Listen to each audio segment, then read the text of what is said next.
सुलह कारण भाय तीर्थंकर जे भये, हर्षेन्द्र अपार मेरु पे ले गए।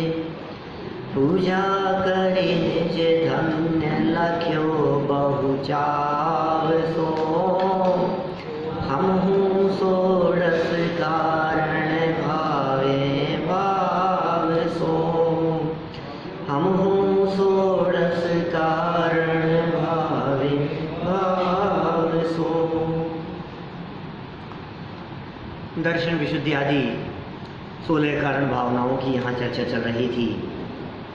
कल तक हम संवेग भावना की चर्चा कर चुके हैं। श्रद्धापूर्वक विनय पूर्वक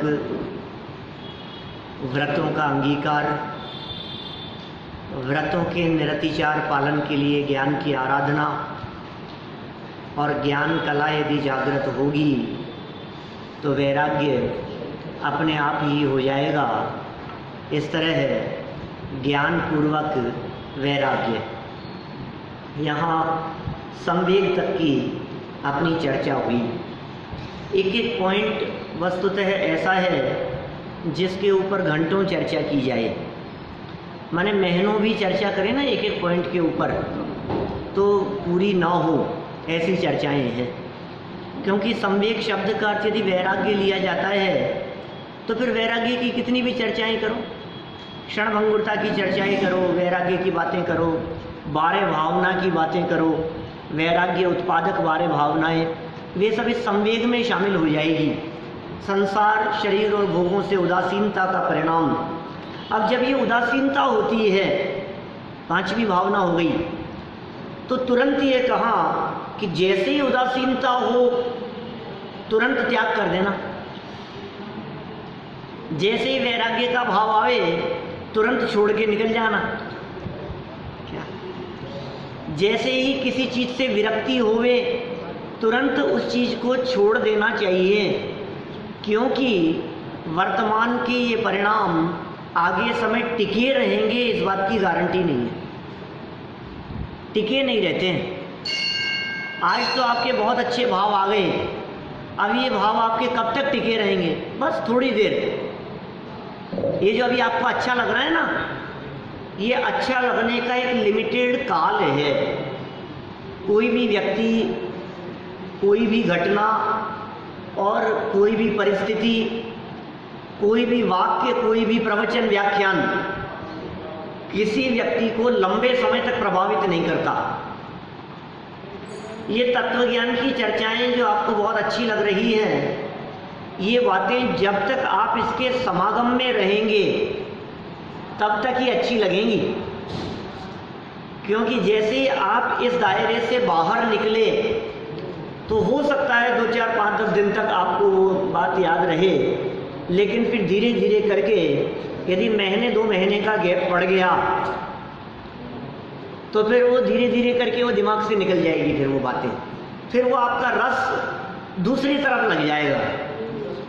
इसलिए यहाँ वैराग्य के तुरंत बाद में त्याग की बात कही। जैसे समझिए किसी चीज की निंदा की गई, आलोचना की गई, किसी वस्तु की, किसी अभक्ष्य पदार्थ की, कि इस वस्तु का सेवन करना योग्य नहीं है। अब हमने सोच लिया कि हाँ भाई बात तो सही कह रहे, इसका सेवन करना योग्य नहीं है, तो क्या तुरंत त्याग कर देना? नहीं तो क्या होगा, थोड़े दिन बाद में हाँ ठीक है हमारी भी सुनी हुई बात है, कोई बात नहीं, फिर मन बदल जाएगा।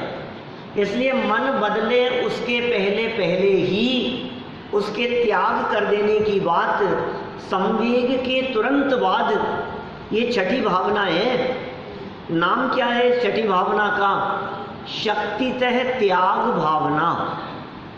भावनाओं के नाम भी आपको याद हो रहे हैं या नहीं?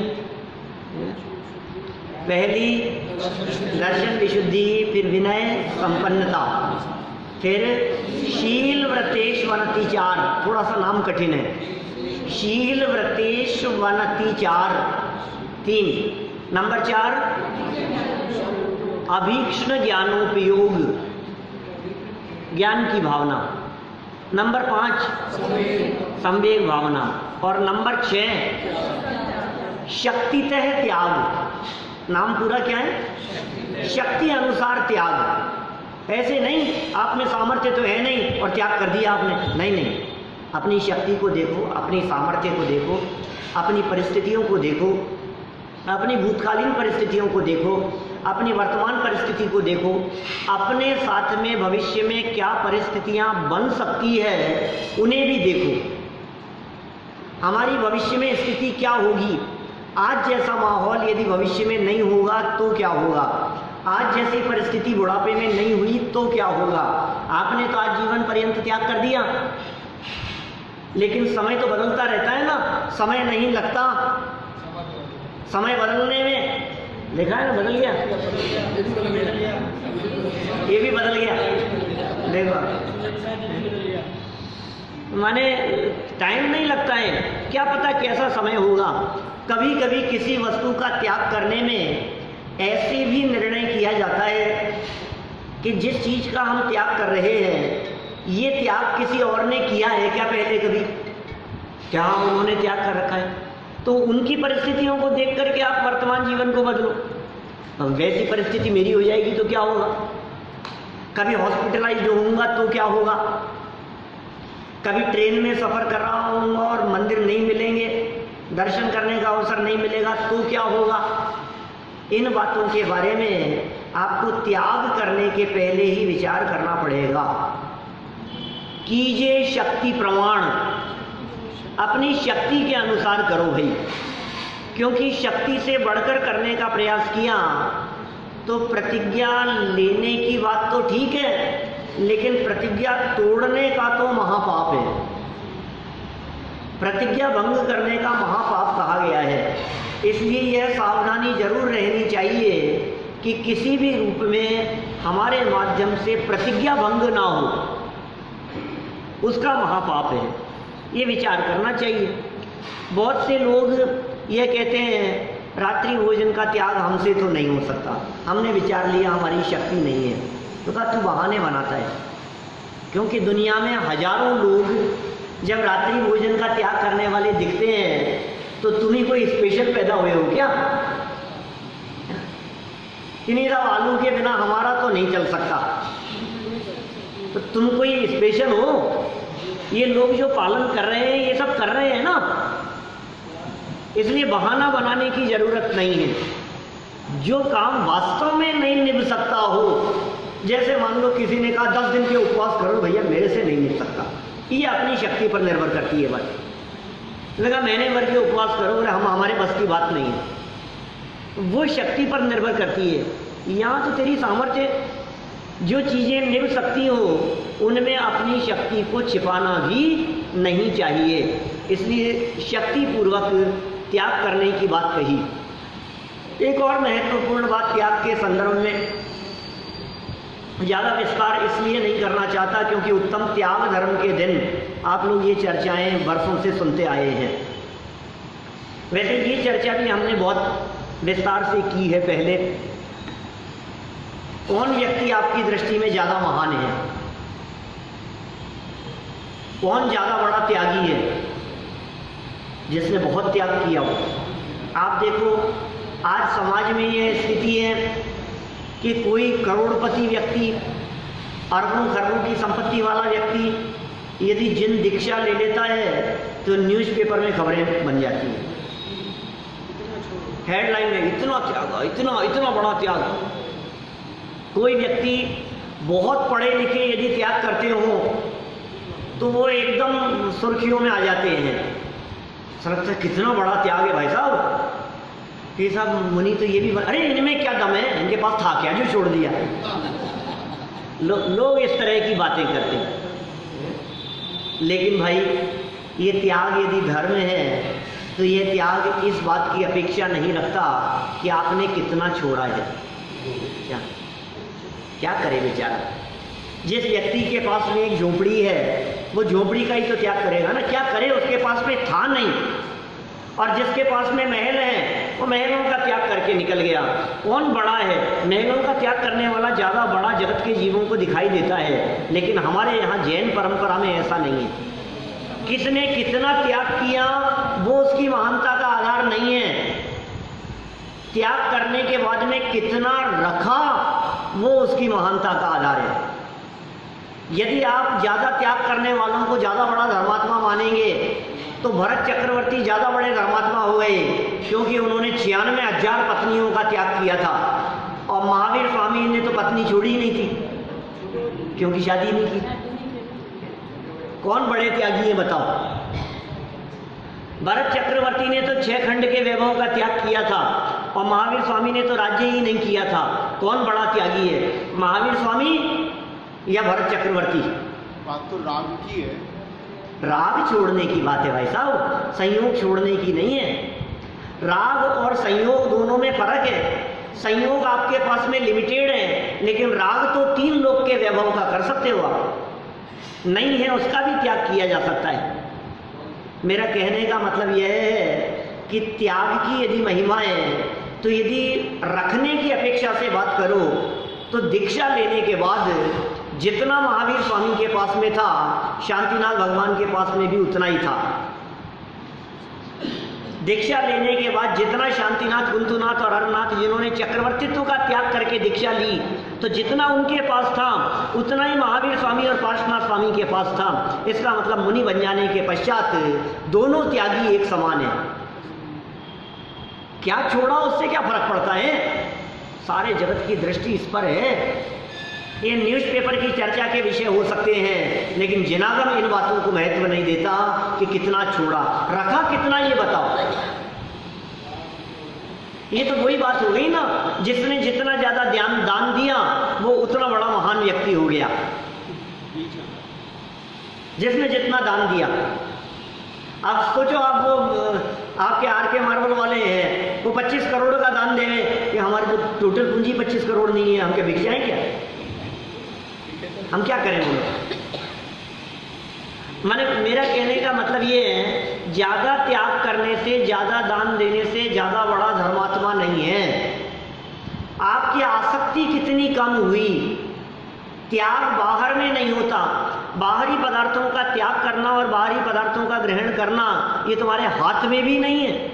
हमारे बस की बात नहीं है कि हमने बाहरी पदार्थों का त्याग कर दिया, क्योंकि त्याग बाहर में नहीं, त्याग अंदर में होता है।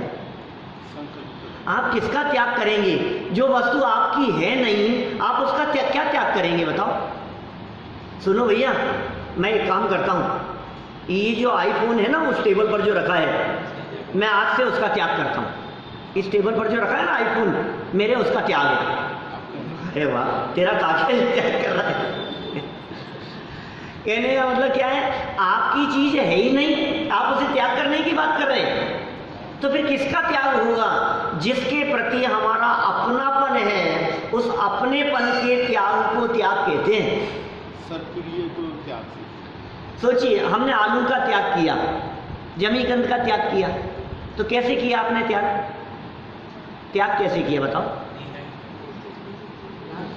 ऐसे ऐसे पहले तो उठाया और फिर मैं इसको छोड़ता हूँ। कैसे छोड़े आपने?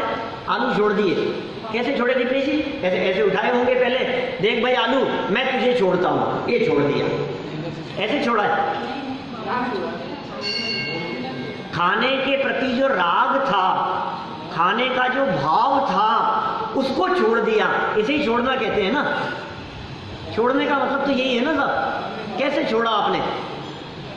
वो रहे भले ही जहाँ था वहाँ का वहाँ, उससे कोई फर्क नहीं पड़ता है, लेकिन हमने उसको ग्रहण करने का भाव छोड़ दिया। इसका नाम त्याग है। वास्तव में पर वस्तु का ग्रहण और त्याग इस जीव के होता ही नहीं है। ये तो उसके अपनेपन से उसका ग्रहण करता है और अपनापन छोड़ देने से उसका त्याग संभव है। माने त्याग और ग्रहण दोनों अपने में होता है। आत्मा की अनंत शक्तियों में से एक शक्ति है। 47 शक्तियों में जिनकी चर्चा अमृतचंद्राचार्य ने की, उनमें से 16वें नंबर की एक शक्ति है जिसका नाम कहा है त्याग उपादान शून्यत्व शक्ति। त्याग उपादान से शून्य, न त्याग कर सकता है न ग्रहण कर सकता है, दोनों से आत्मा सदाकाल शून्य है। त्यागोपादान शून्यत्व शक्ति की चर्चा की है। यहाँ इन्होंने चर्चा कुछ दान को प्रमुख रख करके की है। प्रकरण त्याग का है, लेकिन चर्चा दान के आधार पर की गई। दान और त्याग के अंतर को मैं नहीं बतलाऊंगा। 10 लक्षण पर्व में आने वाले विद्वान वे इनके अंतर की चर्चा भी करेंगे। समय दृष्टि त्याग ही नहीं कर सकते, क्योंकि उसका तो राग ही टूट गया ना सबसे। राग टूट गया तो वही तो त्याग हो गया। राग टूट गया माने त्याग हो गया। अभी भूमिका अनुसार सम्यक दृष्टि के जितना जितना राग बचा है, गृहस्थी के प्रति, चारित्रों की कमजोरी के प्रति, परिवार के प्रति, वो भी धीरे धीरे टूट जाएगा। खुद ही संघर्ष कर रहा है, कब छूटे हुए। हाँ, वही त्याग है। देखो यहाँ एक लाइन पढ़ के पूरी करते हैं बात। दान दे मन हर्ष विषेखे, ये भव यश पर भव सुख देखे। दान दे मन हर्ष विशेषे, ये भव यश पर भव सुख देखे। दान दे, दान देकर मन में हर्ष विशेष। दान देकर के भाव ये नहीं है काय को दे दिया यार, नहीं देना चाहिए था, कम देता उसमें चल जाता, मैंने भी ज़्यादा ही बोल दिए। इन तो पहली राशि मेरी बोल दी 11 लाख की, और बाद में जब लोगों की राशि सुनी ना तो 1 लाख 51,000 25,000 सवा लाख, मैंने ज़बरदस्ती 11 बोल दिए। 2-2.5 लाख में भी काम चल जाता। दान किसको दे, ये भी तो प्रश्न है। पात्र देख करके दान किसे देवें। दान में 3 चीज़ें प्रमुख होती है, देने वाला स्वयं, लेने वाला और दी जाने वाली वस्तु। वस्तु भी क्या हो, क्योंकि हिंसा के योग्य पदार्थ दान में नहीं दिए जाने चाहिए। 80 धनु हल हिंसोपकरण नहीं दे यश लाभे, वो अनर्थ दंड के अंतर्गत शामिल हैं। तो खैर वो सब विस्तृत बातें हैं। यहाँ तो इतना कहा है, मन में अत्यंत हर्ष होना चाहिए, विशेष हर्ष दान देते समय होना चाहिए। वो क्या होगा उससे, इह भाव में भी यश होगा, दान देने वाले की प्रशंसा होती है। और पर भव सुख देखे, इस हाथ दीजिए, निज हाथ इस हाथ दीजिए और साथ लीजिए। अपने हाथ से देना और साथ में ले लेना। जब अगले जन्म में ले जाने की व्यवस्था ना हो तो दान दो, यहाँ जितना दान दोगे तो अगले जन्म में आपको मिल जाएगा। भाई ये लोभ की तरफ चित्त को आकर्षित करने की बात नहीं है, यहाँ दान संबंधी बात जरूर कही गई है। भावना है, भावनात्मक दान की बात है, लेकिन सच में दान अलग चीज़ है और त्याग अलग चीज़ है। ये उत्तम त्याग धर्म के दिन ही विस्तृत चर्चा वहाँ होगी। आत्मा तो त्याग और उपादान से शून्य है। जो अपने ऐसे भावों को समझता है उसकी सच्ची त्याग भावना होती है। मुझे पर पदार्थ के ग्रहण की जरूरत नहीं है, ऐसे अंदर अपने स्वभाव का अवलंबन लेने पर सच्चा त्याग होता है। बाहर में तो छोड़ा और अंदर में अवलंबन नहीं किया तो फिर त्याग कैसा, फिर भटकेगा उसका चित्त। इसलिए अंदर में स्वभाव का अवलंबन अनंत गुण संपदा रूपी निधि के प्राप्त हो जाने पर बाहरी पदार्थों का स्वयं छूट जाना, और इसकी जो भावना है वो त्याग भावना है, जिसकी बहुत संक्षिप्त चर्चा अपन ने यहाँ की है। आगे की भावनाओं की चर्चा स्वयं के अबद्ध को लेकर महिमा जाती